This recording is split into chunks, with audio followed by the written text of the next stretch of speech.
Cicak adalah hewan yang banyak berada di sekitar kita. Maka menjadi sangat penting untuk mengetahui apakah kotoran cicak itu najis atau tidak. Karena hal tersebut sering kita dapati di berbagai tempat termasuk tempat sholat. Sebelum membahas mengenai kotoran cicak, perlu diketahui dahulu mengenai bahasan hewan yang tidak mengalir darahnya. Para ulama membahas mengenai status bangkai dan kotoran hewan yang tidak mengalir darahnya atau yang tidak memiliki pembuluh darah tidaklah najis. Di antara dalil yang digunakan dalam masalah ini adalah sabda Nabi SAW.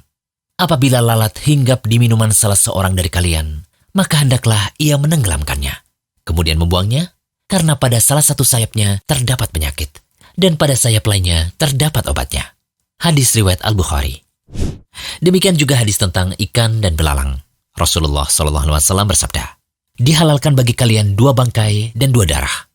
2 bangkai tersebut adalah ikan dan belalang, sedangkan 2 darah tersebut adalah hati atau liver dan limpa. Hadis riwayat Ibnu Majah. Jumhur ulama mengkiaskan atau menganalogikan semua binatang yang tidak memiliki pembuluh darah seperti belalang, ikan, dan lalat termasuk hewan yang bangkai dan kotorannya tidak najis. Ibnu Qudamah dalam Al-Mughni juga menjelaskan bahwa hewan yang darahnya tidak mengalir, bagian tubuhnya itu suci. Begitu pula kotorannya. Nah, setelah mengetahui bahwa hewan yang tidak mengalir darahnya itu suci bagian tubuhnya dan semua yang keluar dari tubuhnya, maka sekarang yang menjadi masalah adalah apakah cicak termasuk hewan yang mengalir darahnya atau tidak? Karena darah cicak itu sedikit dan alirannya kecil.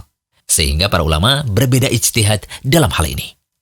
Ada pendapat ulama yang menganggap bahwa cicak termasuk hewan yang darahnya mengalir dan cicak haram dimakan, sehingga kotorannya najis. Al-Mardawi Al-Hambali dalam Al-Insaf menyatakan bahwa yang sahih dalam pendapat madhab, cicak termasuk hewan yang darahnya mengalir. Sama halnya seperti ular. Hal ini juga didukung oleh Encyclopedia Britannica, sebuah ensiklopedia umum berbahasa Inggris yang menyajikan tulisan-tulisan informatif yang akurat dan terpercaya, yang memaparkan fakta bahwa cicak memiliki jantung dan sistem peredaran darah yang tertutup, sebagaimana hewan-hewan yang memiliki darah mengalir pada umumnya. Tetapi ingat, mengenai status kotoran cicak ini, para ulama pun berbeda pendapat. Sebagaimana An-Nawawi mengatakan, untuk cicak, mayoritas ulama menegaskan dia termasuk binatang yang tidak memiliki darah merah yang mengalir. Nah, kesimpulannya, jika Anda menguatkan pendapat bahwa cicak termasuk binatang yang tidak memiliki darah merah mengalir, maka bangkai dan kotoran cicak tidak najis. Sebaliknya, jika Anda berkeyakinan bahwa cicak memiliki darah merah mengalir, maka kotorannya najis. Meskipun banyak ulama berpendapat bahwa najis yang sangat sedikit dan yang menempel di badan dari binatang yang sulit untuk dihindari seperti cicak termasuk najis yang ma'fu, atau dimaafkan atau boleh tidak dicuci.